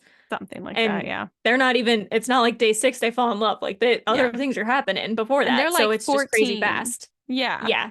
Yep. Juliet is 13 and Romeo is 17. That's what I remember from English class. So Oh my gosh. it's just very, very It's strange. just So shocking that they didn't work out, you know? mm, yeah. Yep. I think maybe the like modern version of this is like, okay, I'm thinking Vampire Diaries, where like certain characters just kind of like hop around, didn't date everyone, and everyone eventually has dated everyone else. Yep. And I don't know. I'm not going to say that doesn't work because at least in something like the Vampire Diaries, it's built up to. It's more like Mm-hmm. hey, the first person you fall in love with isn't always the person you end up with, and you Yep. can still Heart find of love Dixie later. also does this. Hmm. Like I super, assume I haven't super seen it, does but this. Only yeah, only one relationship that is a result of this am I not in favor of because it really just felt yeah, like a last ditch attempt. Like we just need to get them all married off. But right. other than that, it worked out really well. It was very funny. And if you are in Yeah. a small town environment or like in like a like more like a small, you have limited people, you do have limited. Hmm. This happens in friend groups. I Yeah. call it incestuous Yeah. as a joke. Friend groups will Yeah. interdate until it seems like everyone has dated everyone. And typically Right. at that point, unless everyone has just really magically paired up well, at that point the friend group starts to kind of like, shift a little bit and some people drift Yeah. off and you add new people because it's not sustainable. Right. But this is a thing that happens. Yeah, definitely. So I do think it can be done well. I will say I don't love it because I don't know if I'm a romantic or an idealist or what word would fit here, but I like it when the first person they're with is the one they fall in love with and like are with. Idealist. Just because, yeah, it's Mm-hmm. story-wise, it's fun. And I understand that Yeah. that's not how reality works. And I'm not opposed to the idea that if a relationship naturally fizzles out, that you then find someone else that it doesn't do that with. Mm-hmm. But it usually feels really convoluted and like they're Yeah. forcing it. Like, oh, this Mm-hmm. person cheated on them. That's why they broke up. You're like, this person would never cheat on them. That doesn't make any sense. Why is that Yeah, the that's behavior that true. caused this? So, I mean, you can do the round robin thing with all the love interests if you want, but you have to put effort into making it really believable. And I do think, for all of my criticism of Sarah J. Maas, I think she does this really well in Throne of Glass. So Yeah. probably Throne one of of the best Glass is examples. just a different world compared I to my everything my theory else. about Sarah J. Maas, and I haven't read the third series, what is it, Crescent City or whatever. I have not My read that one theory with either. her is that she wants like her mission I don't know, not romantically in her own life, but her mission in like fiction is that she wants to make it cool to have like multiple love interests over the course of your lifetime. That it's okay like to not Mm-hmm. be with the person you first fell in love with because And a that's lot of books, true. yeah, in the Yeah. YA realm, a lot of books do have like first love is the end game. Yep. And I think her goal, I can just see it. I'm like, all of the romances, the first love fizzles out. And I just think that's probably her goal. And I think she did it well in Throne of Glass and really badly Mm-hmm. in Court of Thorns and Roses. So, hit Mm-hmm. and miss. Yep. But Yep. that's Absolutely. my I'm theory about totally her. fine with the concept, but Hmm. definitely, yeah, the execution of that Yeah. one was a bummer in Yeah. Akatar. And just be aware that people like me are not totally going to love it the other way. But then Some people like people are Ash, like, like, I I don't know, like do you the prefer it one way or the other, or do you just like both? I don't have any preference because Mhm. I think reality can go both ways. I do think that some Yeah. people end up with their first loves, and there's something really like Mhm. sweet about that. And it's nice when like something that's like idealistic is actually comes true. Like that's nice. Yeah. I like that. So I really like that. But also I think some of like the sweetest, most beautiful relationships are when people have like, they've been through a couple relationships because it almost makes it like oh my God, they've been through so much. They so deserved this. I'm so glad they didn't Hmm. give up and they found Yeah. this, And it was like a So specific person, not just any person. It was like they're yeah, waiting for this one kind of thing. exactly. And then you're like, oh my God, I'm so glad they didn't end up with that other person. And then also, if Yeah. you're someone who's like, didn't marry your high school boyfriend or Hmm. girlfriend, then you're like, oh, there is hope for me. So regardless, Right. but either way, I love them both. I really enjoy them Hmm. both. Yeah. So I think just as long as you do that naturally, Mm-hmm. Shakespeare did this one kind. He just again, it's like the trying to wrap it up too neatly thing. He just went Yep. a little too simple on it, but Mm-hmm. you could do it well. So Yep. It's true. yeah, swapping lovers trope. Not sure that that's a great name, but we're gonna go with it. Um, and then the last trope I had is also one that's not great. It's the suicide trope, where everyone kills themselves at the end. Oh Romeo and no. Juliet. Obviously, Hamlet doesn't kill himself, but he gets murdered, right? Othello kills himself, No. or does Iago kill him? I don't remember. I think Macbeth kills himself. Othello Nope, Macduff kills kills him. himself. I think he does. Hmm. I'm Yeah. sure Romeo and Juliet do, but I know there are others, and it's I'm their names also are not coming to mind. 100% sure. Yeah, Yeah. I that's don't the one I'm think sure of. Hamlet kills himself. No, he does, doesn't he? No, he does on accident. Mm, Yeah. is that Yeah. what it is? Oh, Ophelia yeah, kills that's right. He herself. drinks the poison that he was going to give to someone else, I or is that his father, his uncle? I don't What are we remember. talking He might about? have gotten See, stabbed. confusing. There's too many, okay? But I do know that Ophelia killed herself. So, Yeah, that's right. She did. You're right about that. hmm So yeah, this is hmm definitely a trope. Here's what I wrote. I wrote it down trying to be serious and it kind of came out funny. So, suicide trope. Not as romantic as you would think. Self-sacrifice is cooler. Maybe check the corpse first at least. That was a Romeo and Juliet reference. can we just at Romeo check the corpse first, Romeo? Still What the warm. hell? Oh my Wait till it gets God. cold. That's all I'm saying. You can wait a couple hours to see what happens to the body Seriously. temperature. Oh my God. Or maybe Yeah. don't kill yourself because the girl that Hold you've up a known for mirror. 2 days is dead. You know, this is the It's most valid sad, point. The but most like, valid point is don't kill yourself when someone you love dies. But yes. if you're going to, at least put a mirror up to their nose first. Just make sure they're dead. You know what I mean? Yep. So, So you're like, let's take precautions. All right. yeah, just take, if you're gonna be stupid, at least do it smart. Oh my God. If you're gonna be stupid, be smart about it, okay? Yeah, obviously.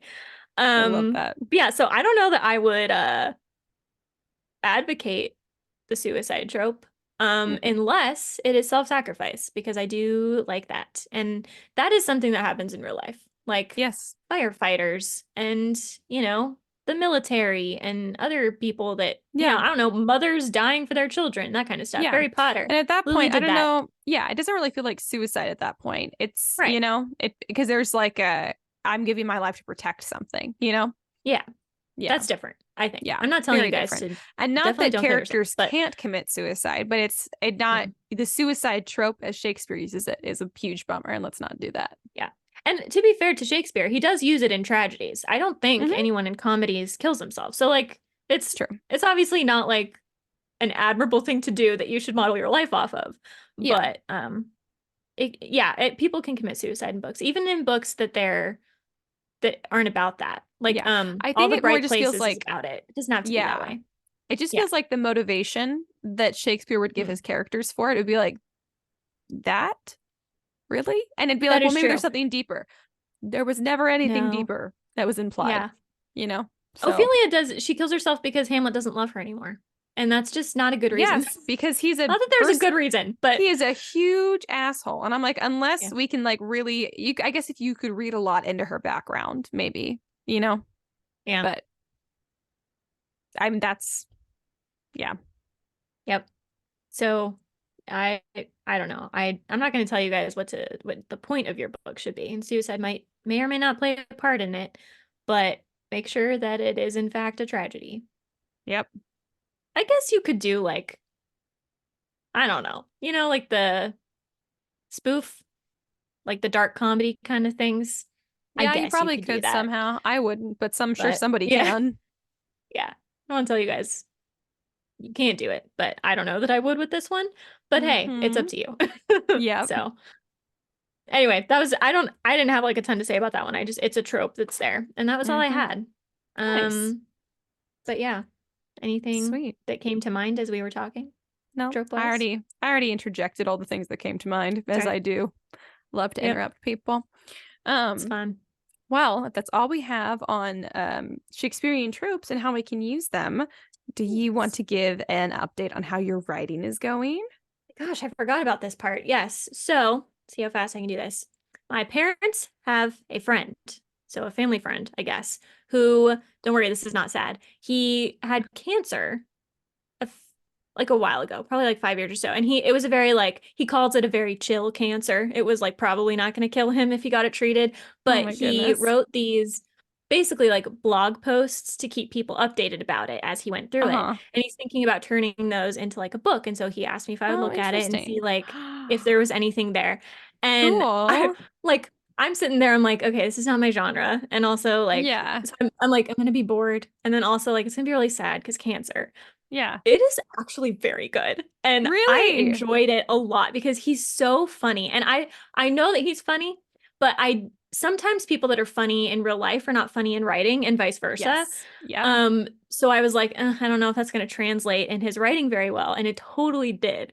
And Oh my so I gosh. really enjoyed it, and I think, I might do more to like help him with that and whatever, but it Yeah, was like be the actually ghostwriter or something in the way that yeah. ghostwriters should actually be, not in the way that Yeah, people use them. exactly. Yeah. Exactly. Just Nice. compile it and stuff. So yeah, so Oh I yeah. did that it's kind of been looming over me as like I said I would do this and I need to do it, but I'm kind of like not in Mm-hmm. the mood. And then I did Yeah. it all in one day because I was like, man, I want to get to the end. I'm like, I know he Yeah, yeah. lives, but how does this end? That's a spoiler. Yeah, and it sort of Oh, that's reads funny. like it reads like fiction. Like if you're going to Yeah. sit down and like I want to write, a fictional Mm-hmm. story but in this interesting format or whatever, Yeah. it has a beginning, middle and end. It has Yep. like I've edited a few other like memoirs little like things that. happening.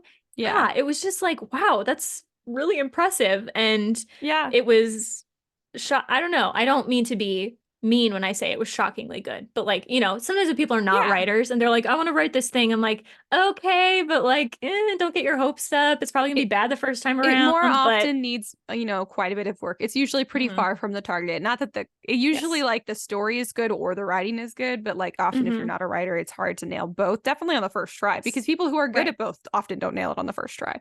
But Exactly. that's awesome. So yeah, so that was really cool. And then I've also been doing my like initial edit of the book I talked about last time, which I Mm-hmm. don't remember what I told you about it. I think I said it was a guy who was hired as a bodyguard Yep. for sisters and there are multiples, but no one knows how many there are. So I kind of used the twin Kind of trope. That's the probably why I twin wanted trope. to That's talk. exactly what I was Yeah. thinking earlier. I was like, she Yeah. used this. It did. Yep. So that's going well. I'm like probably 3/4 of the way through the first edit, and I'm basically just editing for this one plot point that like I Mm-hmm. have to get right because apparently I've decided to take on challenges that are weirdly unmanageable. I don't know. It's not that it can't work out. It's just going to be hard, kind of like my time loop book. Yeah. Um, Oh because my I'm trying God. to create a certain effect. And so I'm like, is this subtle enough? Is this obvious enough? Like I want it to make sense when the reveal comes out, but I don't want you Yeah. to guess it this far in advance. Oh, that's So so hard. I'm trying to do subtle things, like the specific words that I choose to describe things. Yeah. But yeah, so that's going well. And that's about it. So I don't Nice. have any queries out there right now. They all came back as rejections, yay. Oh But yeah. also I'm much less anxious when I check my email. So that's been kind of nice. This is a That is break. hilarious. God, it's been so long since I've been anxious checking my email because I'm just so like It's hundreds upon hundreds upon hundreds. I'm so yeah. numb. I forgot how nice it was to not be expecting that. But then I'm like, okay, I got to send out more because I need to have them out in the To have world to make something me out anxious. there. Oh Yeah. yes. I totally understand that. So I'll do that. I'll, 100%. I'll probably keep doing it for my Lord of the Flies book, but You potentially I will should. soon edit another one and maybe I'll Yeah. get two going. We'll see. But Yes. I mean, that's ideal. That's what my goal is. mhm. For my writing update, I actually did do one of my writing days, like we talked about, like setting aside like a certain Yay. period of time to write. And I actually did it. Mhm. And I didn't do it Yay. both weeks in a row because my postpartum depression threw me for a loop yesterday. Mm, And that was supposed to be my writing day. But I did right. it the first time. And in addition to that, I still feel like I did pretty decent because I set my like monthly, quarterly, yearly goals and rewards for myself. And I wrote them all down in my Mm, planner. So nice. I am quite pleased. Woo. So it's a very like simple little update, but at least I have one this time, you know? Yeah, that's good. Yeah. Progress is progress. Yeah, exactly. So is there anything else that you want to share with the listeners? No, No? I think that's it. All right. Well, if you guys enjoyed this episode, or if you hated it, but you just want to tell us how much, or you just want to see if we get any better, you know, you never know, we might. I'd say that Shakespeare did, but he didn't. I truly think he plateaued.